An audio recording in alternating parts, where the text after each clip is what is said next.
The hearing room wasn't designed for drama, but on this day, it became the stage for a moment that would echo far beyond Capitol Hill. What started as a routine policy debate turned into a powerful reckoning. A senator tried to corner a congresswoman. What he got instead was a masterclass in truth, delivered with grace, grit, and fire. It began like any other congressional hearing. Suits shifting in leather chairs, aides whispering notes behind folders, the muted hum of cameras quietly documenting what often becomes political theater. The topic was federal housing reform, but everyone in the room knew it was about more than blueprints and budgets. It was about power, about whose communities deserved help and whose were blamed for needing it. Senator JD Vance sat across the room, his tie slightly loosened, his posture carefully relaxed, the way seasoned politicians sit when they want to appear both confident and casual. But behind his composed exterior, he was waiting, watching, calculating. Representative Jasmine Crockett, newly seated at the table, leaned forward to adjust her mic. She wore no pretense, just purpose. A binder sat open in front of her, tabs marked in neon yellow and pink. She hadn't flown in from Dallas the night before to play defense. She had stories, data, names, and she knew exactly why she was here. As another representative from Oregon rambled about modular housing and pilot programs, Vance began shifting slightly in his chair.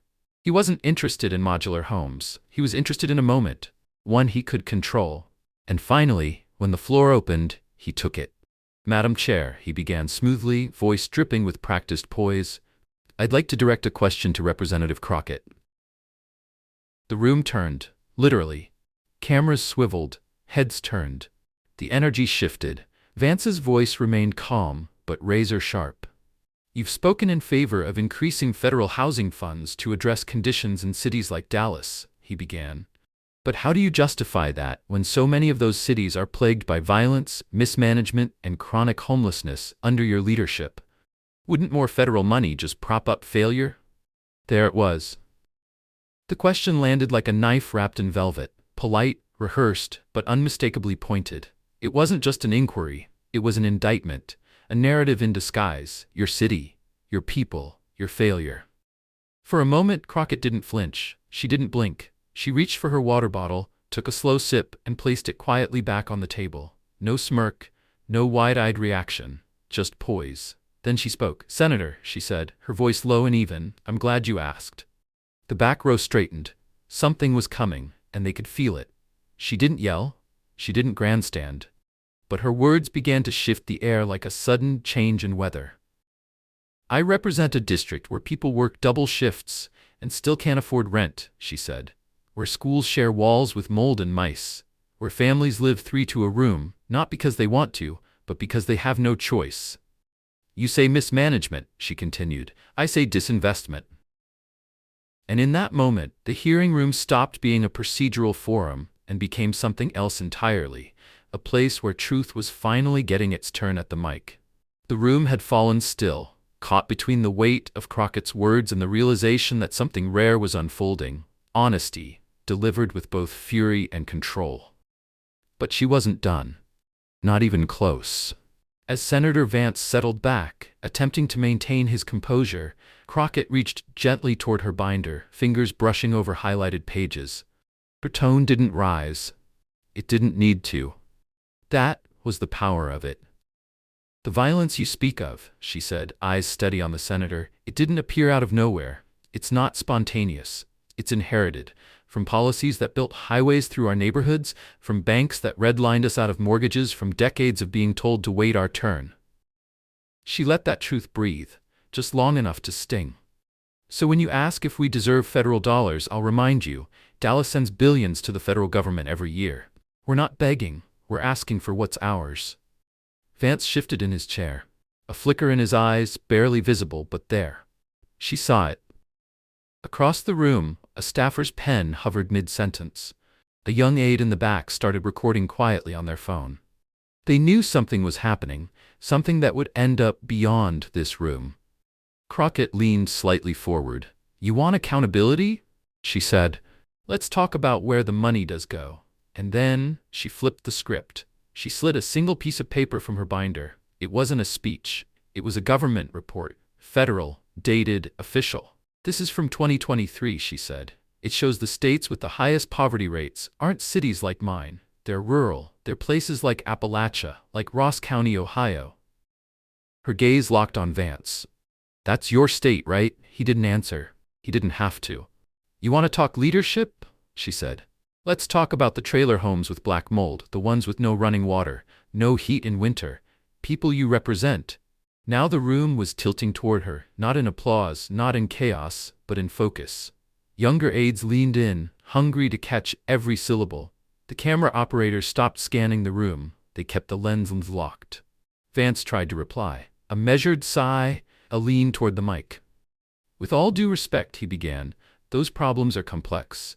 You can't solve rural poverty with a single bill, just like you can't fix urban homelessness with a grant. But she was ready. Then stop questioning our competence like we're the problem, she snapped back. Her voice still calm but now ice cold. Because every time someone talks about black and brown cities failing but says rural poverty is a tragedy, it's not policy, it's a double standard.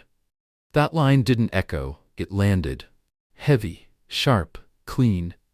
At the back, a thread had already started on Twitter. Someone clipped the last 30 seconds and posted it with a simple caption. Crockett didn't come to play. But this wasn't about retweets. This was about people.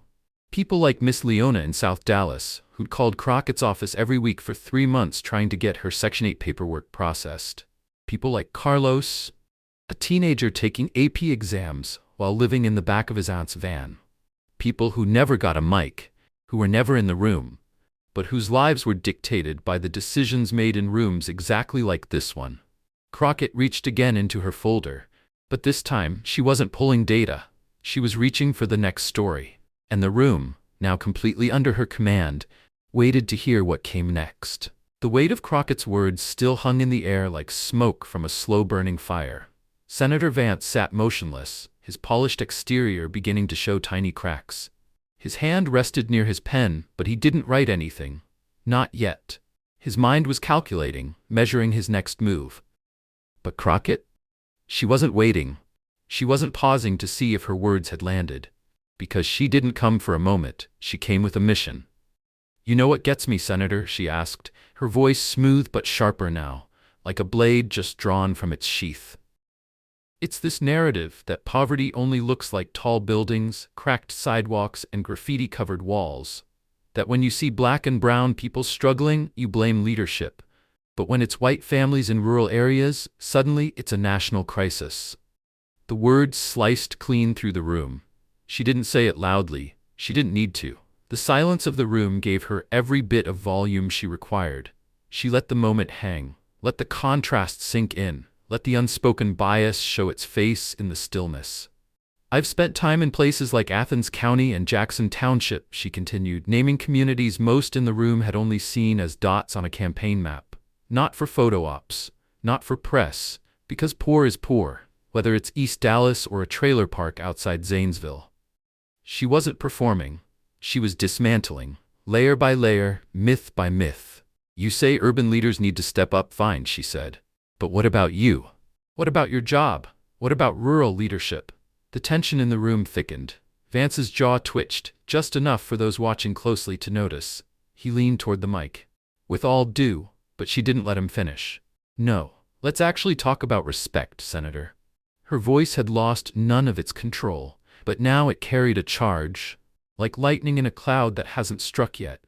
I'm tired of people showing up to these hearings just to take cheap shots at mayors, at organizers, at single moms, and then voting against every bill that could actually help those same people. A murmur fluttered along the back row. Someone shifted their tablet to start taking notes. Another staffer put down their phone, watching now instead of scrolling. Crockett leaned forward, her hand resting on the mic like it was an extension of her will. I read through your voting record last night, she said, now zeroed in like a prosecutor. You opposed the Rural Housing Stability Assistance Program. You voted no on funds that would have fixed broken rentals, helped homeless veterans, and supported families evicted during the pandemic. Then, straight down the barrel of the camera, you say you care about the American dream slipping away. But when your people need heat in the winter, you blame red tape. When they overdose in gas station bathrooms, you blame culture. And when someone brings you a solution, you call it big government. The gasp that came wasn't dramatic, it was real. The kind that slips out when truth cuts too close to comfort. "Let me be real clear," she said, now softer again, voice tightening with emotion, not for herself, but for everyone she was speaking for. "I'm not using anyone's pain, I'm acknowledging it. Because rural America does deserve better. But if we're going to sit here and act like urban poverty is a character flaw and rural poverty is a tragedy, then we're not talking solutions. We're rehearsing bias." Across the aisle, Vance's pen was still. He stared forward now, not out of defiance, but because he had nowhere else to look. And Crockett? She wasn't looking for a moment to land a blow. She was reaching deeper. She was telling the kind of story politicians usually pretend doesn't exist. "I once met a man in Jackson, Ohio," she said, her voice slowing, grounded. "Ronnie, 71, former steelworker, lost his pension, lives on peanut butter and canned beans, keeps warm with an electric space heater that barely works." The room didn't blink. "He told me he didn't care who fixed it, Democrat or Republican. He just didn't want to wake up cold in February." And in that line, you could feel it. The divide she had been tearing down with data and logic became human. Real. "Ronnie's story isn't that different from people I know back home," she continued. "But here's the difference. We talk about people like Ronnie with sympathy. We talk about people like mine with suspicion." Now the room was no longer tense. It was transfixed. Crockett leaned back slightly and folded her hands. "If we're going to build housing policy that works," she said, almost like she was reminding the entire chamber why they were there in the first place, "we have to stop playing these false categories. Urban versus rural, white versus black, deserving versus dependent.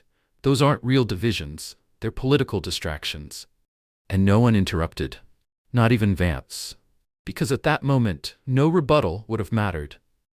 She wasn't just testifying. She was telling the truth no one else was brave enough to say out loud. The room, still gripped by the weight of Crockett's voice, had shifted from confrontation to something deeper. Reflection. But just when it seemed she had delivered the heart of her message, she took it somewhere more vulnerable, somewhere far fewer politicians dare to go. She closed her binder for the first time, not with finality, but with purpose. Because what she said next didn't come from reports or legislation, it came from her life. "I don't usually talk about this in hearings," she began, voice steady but softer now. "Because the second you get personal, people either dismiss you or try to weaponize it. But today, I'm going to tell you something." The room leaned in, not physically but spiritually. You could feel the ears tuning closer. "I was 13, she said, "when we got evicted." A silence thicker than policy enveloped the room. "My mother worked 6 days a week. My dad had just been laid off from the auto shop. We came home from school one day, and our stuff was on the lawn. The couch, the boxes, our TV, just sitting there like it didn't belong to anyone, like we didn't belong." A pause. A small breath. No dramatics, just memory. "My little brother thought we were moving. He didn't understand we'd been kicked out, that the locks had changed, that the door we left that morning wasn't our door anymore." Even Vance didn't look away now. The kind of silence that filled the hearing room wasn't procedural, it was sacred. It was the rare, unspoken unity that only truth can summon. "We stayed with my aunt for 2 weeks, then a neighbor for 3. It was the first time I realized how fragile stability is," she said. "You think your hard work guarantees you safety, until the notice is taped to your door." A young staffer in the back wiped their eye. Another adjusted their glasses with a trembling hand. But Crockett wasn't telling this to score points. She wasn't hunting for sympathy. She was stitching her story into the larger fabric of the forgotten. "Eventually, we got into a small apartment," she continued. "My mother never let us call it the bad side of town. She said, 'It's not bad, it's just ours, for now.'" Somewhere near the panel, a senator lowered her pen mid-note, listening without blinking. "Years later, I became a public defender," Crockett said, her voice regaining some firmness. "One of my first clients was a woman arrested for trespassing." A pause. Except she wasn't trespassing. She was living in an abandoned house with her 2 kids. She cleaned offices at night, dropped them off at school in the morning. But because she had no official address, she was a criminal. a flicker in her throat as her voice caught for just a second, not rehearsed, but remembered. I looked at her, and I realized, if one thing had gone differently in my life, I could have been her. Same grit, same exhaustion, same fire in her eyes. The room was no longer just listening, they were witnessing. "This is why I fight the way I do," she said. "This is why I show up with binders and stats and stories. Because people don't live in charts. They live in neighborhoods. They live in cars, in borrowed rooms, in places not even Google Maps wants to visit." Senator Vance's hands were still. His fingers no longer tapped the desk. Crockett's voice softened again, not weaker, just more deliberate. "And look, I don't hate rural communities," she said. "I've driven through your counties, Senator. I've seen gas stations with empty shelves. I've seen kids walking miles just to catch a school bus. You think I don't recognize that pain? You think I don't see it?" She shook her head slowly. "That's where we get it wrong.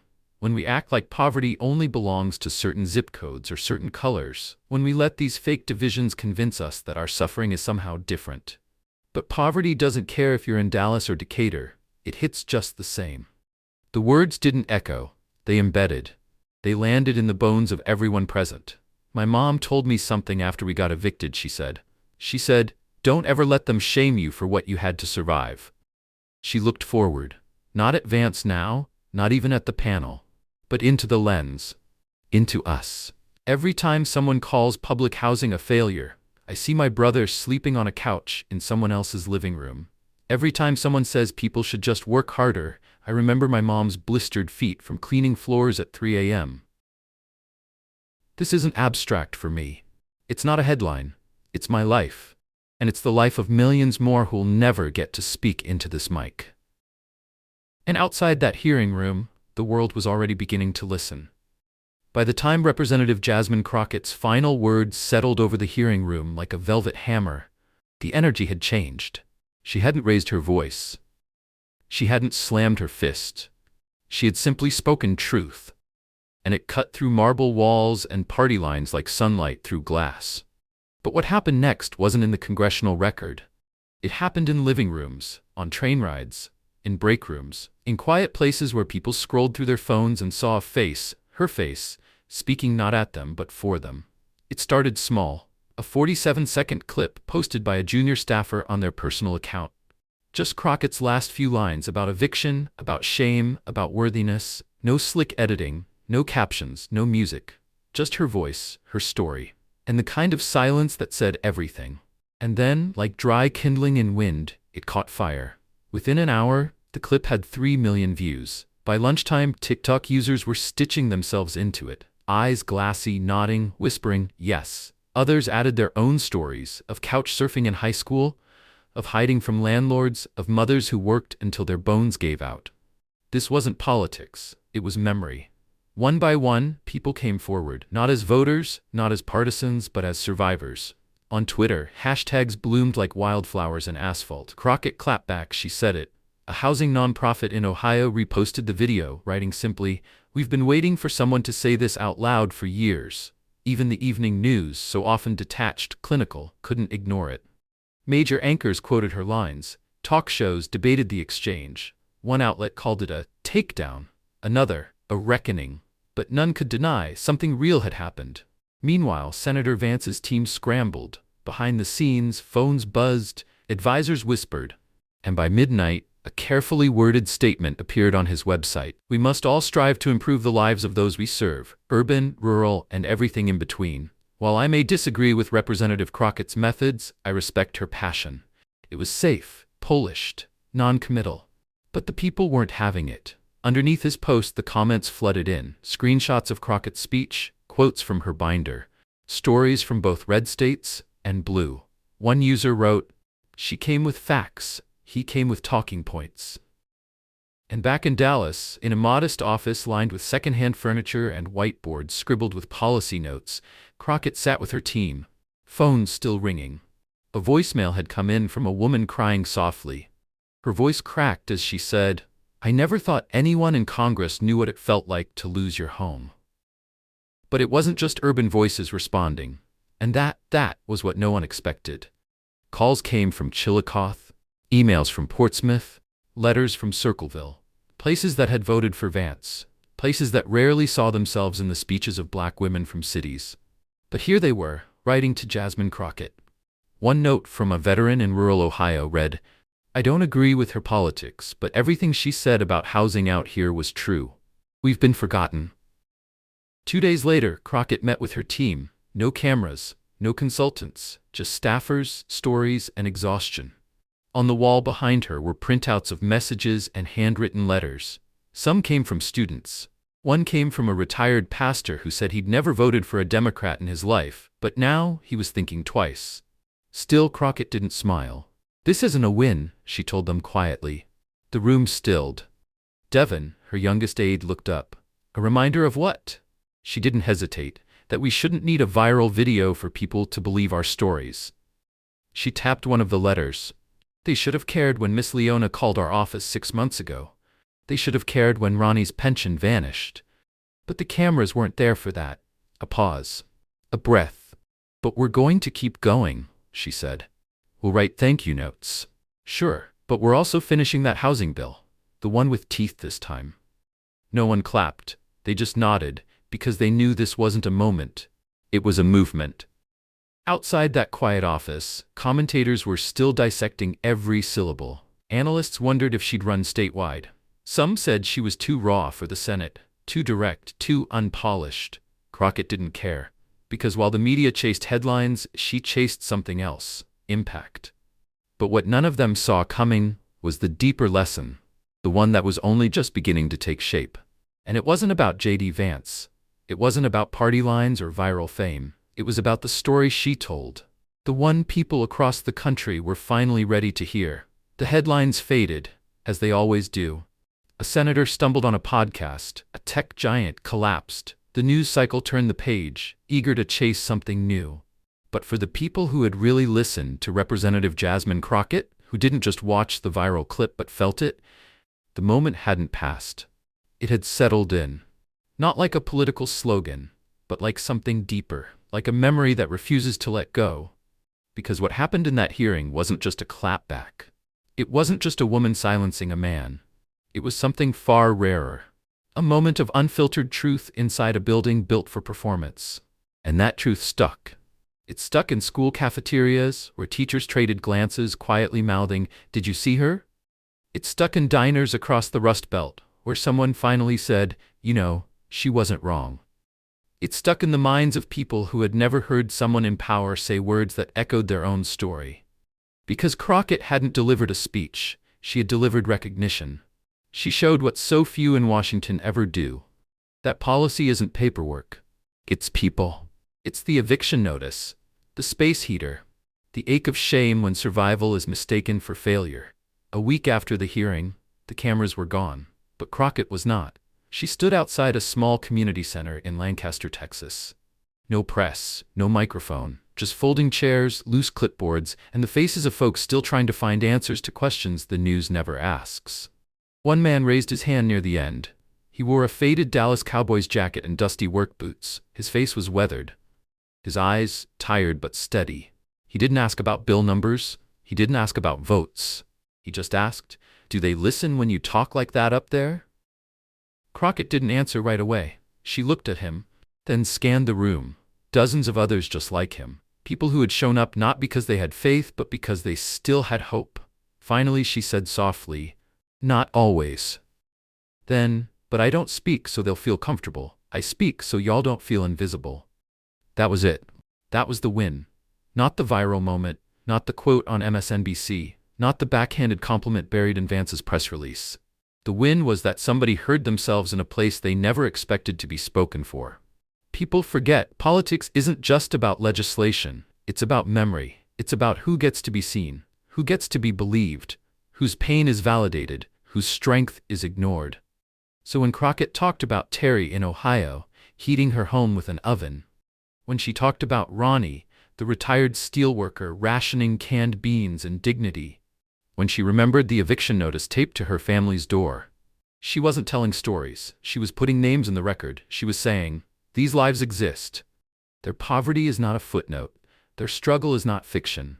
And whether you live in a brick apartment in South Dallas or a trailer on a back road in Ross County, you matter. Fully. Equally. No exceptions. The reason this hearing mattered wasn't because Crockett was dramatic. It was because she was honest. The kind of honesty that can't be softened by a speechwriter or buried in a press release. And God, do we need more of that? More people who don't speak in code, who don't pretend systems aren't broken, who don't ask you to wait your turn while another generation gets washed under. We also need to stop pretending that only certain people get to claim hardship. There's no right way to be poor, no right color, no right location, no right voting history. If you've ever waited for the lights to come back on, if you've ever opened a fridge with one meal left and 5 days to payday, if you've ever ripped open a yellow envelope and felt your stomach sink, then you already know why this moment mattered. Even if you've never had a microphone, even if you've never stood in marble buildings, even if you've never been the one on camera, you've lived the parts that count. And maybe, just maybe, you've waited your whole life for someone to speak those truths in a room where people like you are usually an afterthought.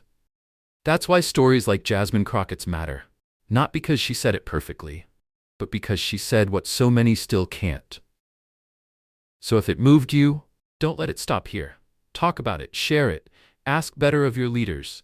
Be louder for someone who's still stuck waiting for housing assistance or power to come back. Because representation isn't branding, it's responsibility. And every time someone like Crockett shows up and speaks, raw, real, unapologetically, it reminds us that truth still has a seat at the table, even if it has to bring its own folding chair. If this message moved you, don't stay silent. Like if you've lived this, comment to share your story or who you're fighting for. Subscribe to hear more voices that speak truth to power, because your voice matters, and it's time they heard it.